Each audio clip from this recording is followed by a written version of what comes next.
My client lost 43 pounds after she quit cutting carbs, living in the gym, and trying to outwork her body. And no, we didn't find some kind of magical diet that she had to suffer through for 12 weeks. We actually made her do less. Cut back on cardio, got rid of food restrictions, and we eliminated her obsession with perfection. In just 5 months, she lost 43 pounds. So in this video, I'm gonna walk you through what we actually changed in order to get my clients those results, because I think this is where a lot of high achieving women and busy moms get stuck. When I was trying to lose 65 pounds and get rid of my belly fat, I was convinced that the key was just doing more. So if I worked out for 60 minutes and didn't see results, then I would up my workouts to 90 minutes. If I was working out 4 days a week and not see the results I wanted to see, then I would just increase it to 7. And the reality is that none of that worked either. And chances are that this is how you've been approaching your weight loss journey as well. And what you actually need might be the exact opposite. Before we worked together, my clients believed that losing weight meant pushing harder. She was doing long, exhausting workouts, a ton of cardio, cutting calories, cutting carbs, basically trying to run her body into the ground. But it wasn't realistic for her life and thus not sustainable. She couldn't sustain this at all. So instead of asking, how can we make her do more? We asked, how can we make this work for her real life so that this becomes something that she can sustain for the rest of her life? And that shift is what allowed us to design the strategy that I'm about to break down for you. The first thing that we did was we dialed in her nutrition. And this is probably going to sound backwards because when most women want to lose weight, their first thought is what? What foods do I need to cut out? So you cut out the sugar, you eliminate the daily Starbucks runs, you avoid carbs altogether, you do low calorie diets. But no, we didn't start by taking things away. We started by getting clear data. And this is the part that I see so many women miss on this journey. For the first 7 days inside of my program, we tracked her food logs. Don't go nowhere. This is so important. That gave us a completely different picture of what was actually happening when it came to her nutritional habits. From the decade plus of coaching women just like my client, I've learned that most women make assumptions about their diet and their nutrition, and they're always wrong about what the real issue is. Exactly why I made her track for 7 days. And it turned out that she was doing what I call survival mode eating. And you're probably doing it too, by the way. Some days she was eating way too little. Why? Because she was getting sucked in to work, caught up on emails, and just not thinking about food or not making time to eat.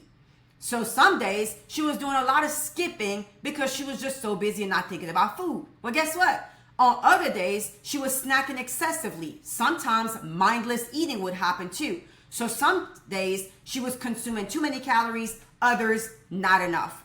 She was also overeating on snacks at some points of her day, and it typically had to do with not getting the fuel that she needed in the first part of her day, or it had to do with boredom, sadness, stress, or whatever or the emotion that was throwing her off.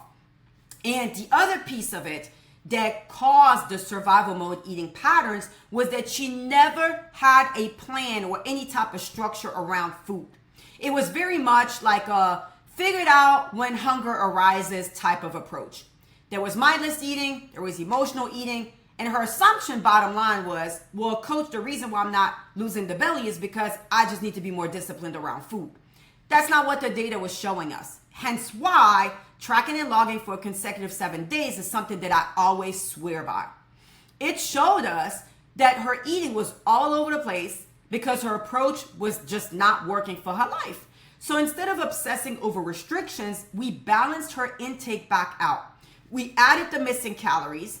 We intentionally increased her protein intake. We intentionally increased her fiber intake. Game changer. So we went from what can I take away to identifying what her body actually needed most. And that is a very important distinction right there. Because when you're constantly restricting, skipping meals, trying to be good, and then eventually finding yourself standing in the kitchen, your head is deep in the pantry or in the freezer looking for snacks late at night because you're exhausted, you're starving, and you've been under eating, The answer is not going to be another diet. The answer is getting you out of survival eating mode and actually being structured around your food.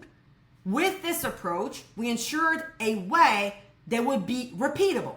Habits that are repeatable. That's how you create sustainability. And that was the first piece of my client doing less.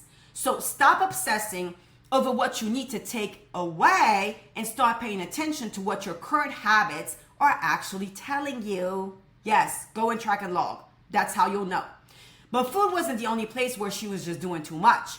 Her workouts were another huge piece of this. So let's dive into that. Before we started working together, she was, like many other moms and busy, high-achieving career women, she was overloading her body with what? A ton of cardio and long workouts. The problem is that she would burn out and she couldn't sustain the intensity of those workouts for very long.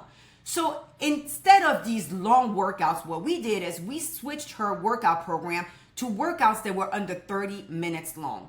In her living room, yes, we made it super convenient. In her living room with nothing but dumbbells and bands. No expensive equipment required. No gym membership needed, nothing. And honestly, no gym is even needed when you're doing the right workouts for your body type. Think about it. How many times have you seen people be consistent in the gym and over the weeks and months and years, their bodies have never changed? Right. It's not that the gym is superior. They just don't have the right game plan to be working out in the gym. In that case, you might as well work out at home for 30 minutes and doing the right thing instead of winging it. So we cut back on the cardio because in her situation, that wasn't helping the way that she needed it to. And it was really backfiring with her hormonal health. If you're, by the way, if you're perimenopausal, menopausal, postmenopausal, these are things to consider because that overload of cardio is actually harming you more than it is helping you. So just make a note of this. But more exercise isn't automatically better exercise. Let me say that again. More exercise isn't automatically better exercise. We focused on something that she could repeat week after week without burnout. Meaning when she was busy, when her schedule changed, when the seasons changed, when she was feeling depressed, whatever. It was repeatable. And that meant less cardio and less time in the gym, making it completely feasible for her. And that's the part that I think so many people are underestimating. Because when you do something extreme for a couple of weeks, that's great and everything, you can feel like you're working really hard. But if you can't keep doing it for a long period of time, then what is that effort or what is that intensity actually producing for you? And the answer is nothing. And if you're listening to this thinking, okay, I know I need something that actually fits my life because I've done all the extremes, I've tried it all, and I'm tired of starting over and I'm tired of this burnout and it sounds awfully familiar, then I want you to join my free weight loss community where we teach exactly all about how to make this a sustainable lifestyle. It's a place where you can start looking at weight loss through the lens of what is actually sustainable for you as a busy and high-achieving career mom. So if you want that support, you can join my free weight loss community. I dropped the link in the description below. But stay with me because there's one more piece of my client's transformation that I think is just as important as the food and the workouts. It really ties together. The biggest shift for my client wasn't just what she ate or how she exercised. It was how she thought about the entire journey, the process, and how she coped with her emotions along the way. That's a big one, especially for us busy, high-achieving women and moms because we have God knows how many millions of emotions that we experience each and every single day. And because when you've spent years hearing that weight loss requires more discipline, more restriction, more punishment, it's very easy to start believing that suffering is proof that you're doing it right. Pause right here. It's easy to believe that suffering is proof that you're doing it right. How many times on this journey have you thought, well, if I'm not sore, if I'm not hurting the day after leg day, that I did it wrong? If I'm like not in excruciating pain, that I didn't beat myself hard enough, then obviously I did it wrong. That's a mentality that we start adopting over time. But with her, we shifted her mindset and really taught her how to move away from the idea that weight loss has to be punishment, and more so that successful weight loss stems from alignment. Successful weight loss stems from alignment, not from punishing yourself. And that also meant that we needed to address how she was coping with her emotions. How was she coping with her stress? Because a lot of emotional eating patterns started to surface, and we knew we have to address that, because otherwise you can drop 10 pounds and then regain 15 the next time that you're stressed and you go on a crazy binge for a week.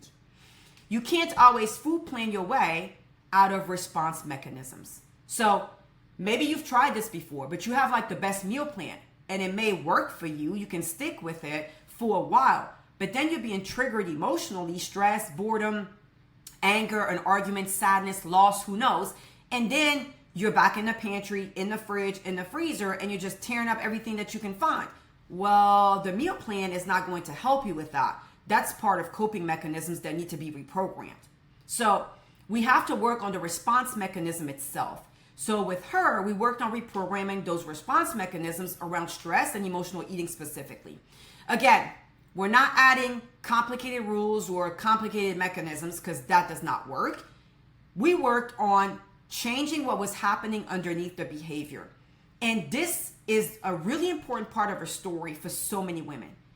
We did not make her life easier so that she could finally lose the weight. We made her approach easier and made her approach fit the life that she already had. That's a very different thing.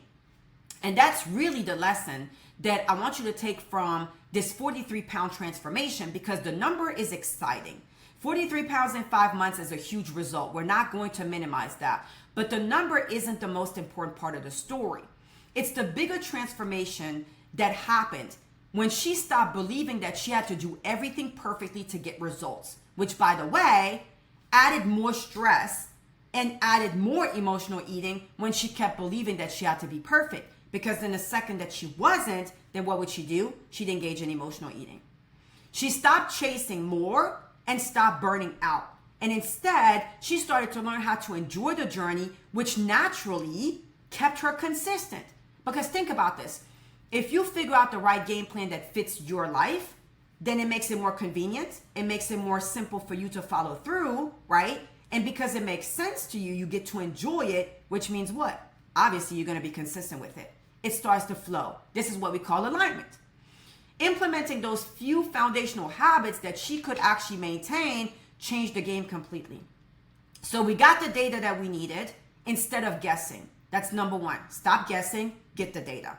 We balanced her food instead of obsessing over restrictions. We focused on what to add and where. Where were the gaps? Where were the cracks? How do we fill them? Okay? We made her workouts shorter and more realistic, because these long workouts in the gym were not working for her. We cut back on the cardio because she was going through perimenopause and that was backfiring her. But also she needed to focus on toning, building muscle, and not on all this cardio. Cardio has its purpose, but especially for busy, high achieving moms 35 and up, it's building muscle that is the most important piece when it comes to the fitness element. And then we worked on the stress and the emotional eating, those response mechanisms. Instead of telling her to have more willpower, we actually worked on introducing new coping mechanisms and implemented and practiced those, so then it became second nature to her when she was stressed, bored, lonely, etc., to not respond by eating, but resorting to those new coping mechanisms. By repeating those things consistently, because repetition is the key, those small things, those micro habits started to compound over time. And that's why I don't want you to hear the story and think, well, she lost 43 pounds because she was more disciplined than me. That's why. No, her success wasn't about finally finding more motivation. It wasn't about beating herself up more. It wasn't about doing more or pushing harder. It was about finally having a strategy that honored her as a woman and that fit her real life as it was. Because doing less does not mean nothing. Please hear me loud and clear. Doing less doesn't mean you just sit back and twiddle your thumbs and don't do nothing and expect for the belly to just melt away.